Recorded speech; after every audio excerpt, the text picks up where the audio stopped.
Schrager, Nate Burleson, Stacey Dales joining us. We'll talk all things Aaron Rodgers. We'll get to Chicago, Justin Fields, Andy Dalton, who's doing what, Allen Robinson playing on the franchise tag. That's sort of an interesting angle. We'll tell you why it's important right here on this very show. This is the only show, the only program on television where you talk about Hoosiers, rotundas, and big orcas, and the only show where you will get a one-sentence summary on why you should watch a show called Sweet Tooth from Nate Burleson right now. This is true. Give it to us, Nate. Gotta watch it. It's a great tale about a young kid maturing in front of your eyes. Sweet Tooth. Sweet Tooth. A gentle look at a dystopian future. This is Good Morning Football, and this is the lead block. Lead blocker. Lead block! Just casually plagiarizing Rolling Stone magazine. No problem. All right, let's start this hour off with some news. Ian Rappaport, guys, said that star wide receiver Allen Robinson not expected to reach a long-term deal with the Bears ahead of the franchise tag extension deadline. That, by the way, is on Thursday. So, as it stands, he will play the 2021 season on a $17.88 million tag. Now, we know they need all the help they can get in Chicago. They want to make waves. Head coach Matt Nagy talks about some of the issues on the offensive side of the ball on the Under Center podcast this week.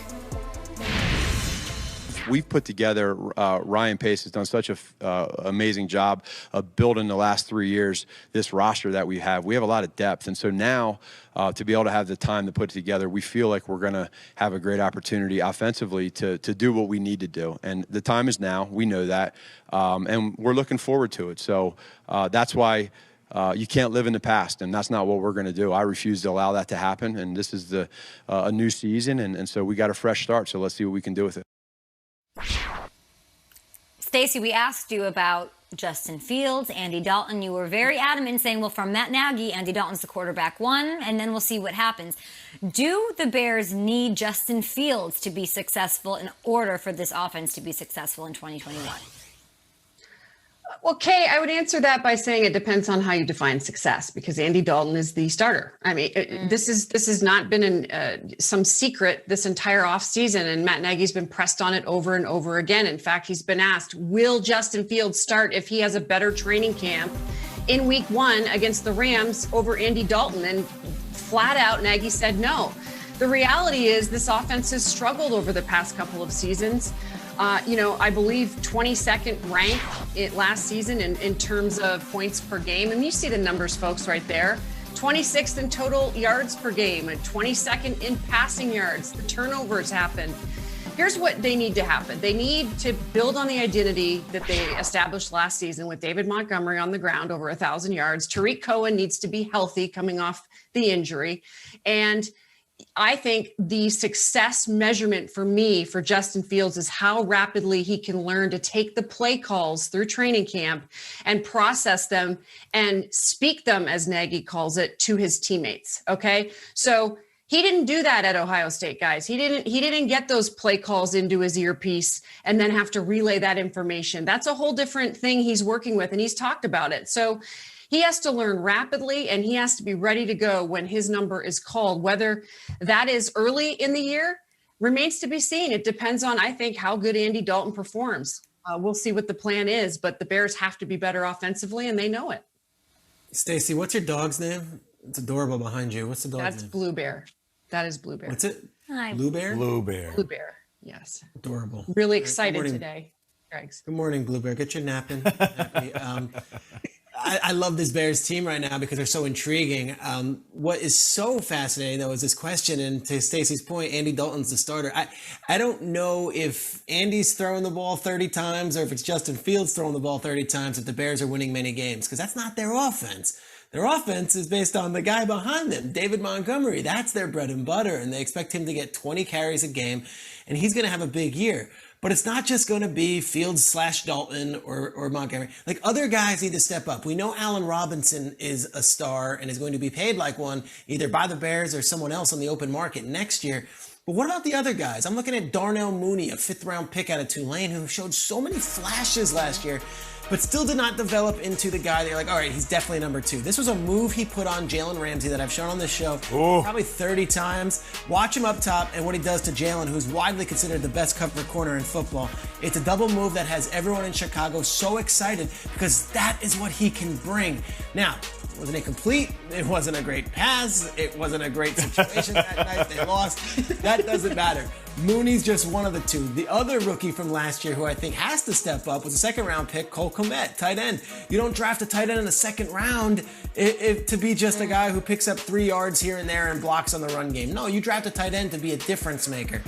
So to me, it's not going to be just on Fields. It's not going to be just on Dalton. It's going to be a collection of players all elevating at the same time. And of course, the offensive line protecting whoever that quarterback is. So long and short, time is now. Yeah, it's not just time is now for the quarterback position. Hey, I know it's year 2 and it feels like we're just getting our feet wet. We had COVID last year and the whole deal. No. If the Bears are going to be anything this year, they need more guys than Allen Robinson and David Montgomery at the skill positions. You're right about that. And Triggs, Jalen Ramsey is going to fight you for showing that play as many times as you have. He didn't complete it. It was a bad pass. You've shown that play 152 times. I love it, though. I love it. And rightfully so. Mooney is a beast, and it was a great move. All right, so let me show you how this works for everybody at home. Let me pull back the curtain and show some people behind the scenes some love. We'll tee up a segment, right? And throughout the day, we'll start to formulate our thoughts. And this is pretty much a 24-hour show. You see us for 3 hours, but we're sending emails, talking back and forth with the producers about what we're going to talk about. This subject came up, and I'm thinking to myself, okay, how can I talk about Justin Fields in this offense in a different way that I have before? So I started to think about the impact on the offense, but the offense impact on the defense. And here's where it gets good. I reached out to producers, and let me shout out Rich G and Hammer and Quab. And I said, I feel like the defense was on the field a lot last year. I'm not quite sure. Could you give me some stats to support that? And oftentimes I think it's not as bad as I think. It actually was. The Bears' offensive drives the last 2 seasons. So shout out to everybody in research and everybody else who I didn't name. They sent me back the numbers immediately, and I thought, whoa, I didn't realize it was this bad. So there's been some criticism for this Bears defense over the last couple of seasons. But wouldn't you find criticism too, though? Wouldn't you be tired and exhausted if you're constantly on the field? 28th and 3-and-out drives? That's literally getting a stop and then getting on the sideline. As you're making your adjustments, you hear, defense, get ready, defense, get... And Khalil Mack is like, golly, can I catch a breath? I just hooked myself up to the oxygen tank. So this offense is going to be better if Justin Fields is on the field because they are going to have more of a rhythm. They will be on the field longer, more extended drives. They are not going out there 3-and-out and then right back on the sideline. And here it is, defense. Grab your helmet, guys. We're going back out on the field. So, yes, of course, they need Justin Fields to be great so this offense can be good. But more importantly, though, they need this offense to be good so this defense can be great. When was the last time we talked about the Chicago Bears having a great defense, which we know is usually the anchor of the squad? So Justin Fields on the field, he's going to do so much more for this team than just make plays on offense. He's going to have an impact on all 3 phases of the game. Yeah, and his physical ceiling, nobody's arguing, is significantly higher than anything Andy Dalton can do. That defense you're talking about still, though, Nate, was the 11th best defense. That's a pretty great defense. They're in the upper third in the league. I ask you, Stacey, I obviously hear it from my family in Chicago. I hear Chicago radio. I hear it from fans a lot, being, my hometown and everything. How much pressure is Matt Nagy feeling? Because if we're talking about Mooney, we're talking about these other pieces. David Montgomery did find his way, the run game. I think they have an excellent defense.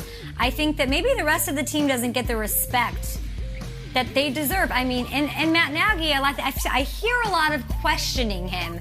And to me, I'm thinking, this is a team that last year had below average quarterback play from their guy, Mitchell Trubisky, and Nick Foles, and they still made the playoffs. Matt Nagy took this Bears team with Mitchell Trubisky to the playoffs twice. So do they need crazy good play from whoever the quarterback is? I don't know. I don't know if this is a team that needs that put the team on his back mentality at the quarterback position. The team's pretty good, Stacey. Yeah. First of all, I love Nate's point here. because I've been witness to it, because I do live in this area, Kay. I've been to so many Bears games where it's 3 and out, 3 and out, 3 and out. Great job, Nate. Great job by the research team to pull that out. And just as an example of that, Kay, yes, the offense has to be better because this defense is this good. Khalil Mack, you guys, is he not an orca in this league? I think he had 9 sacks a season ago, right? Listen to this. Still an orca? Listen to this. In 2018, 59 QB pressures for Khalil Mack. He likes Khalil, by the way. Last season, 37. So it went from 59 to 49 to 37. Sean Desai is taking over, you guys. This is a big deal because he is a disciple of Vic Fangio. I think you're going to see these guys get after it. But to Nate's point, Kay and Shregs, they can't get after it if the offense isn't staying on the field, sustaining drives and scoring points. The offense has to produce. So this defense, like Nate Burleson said,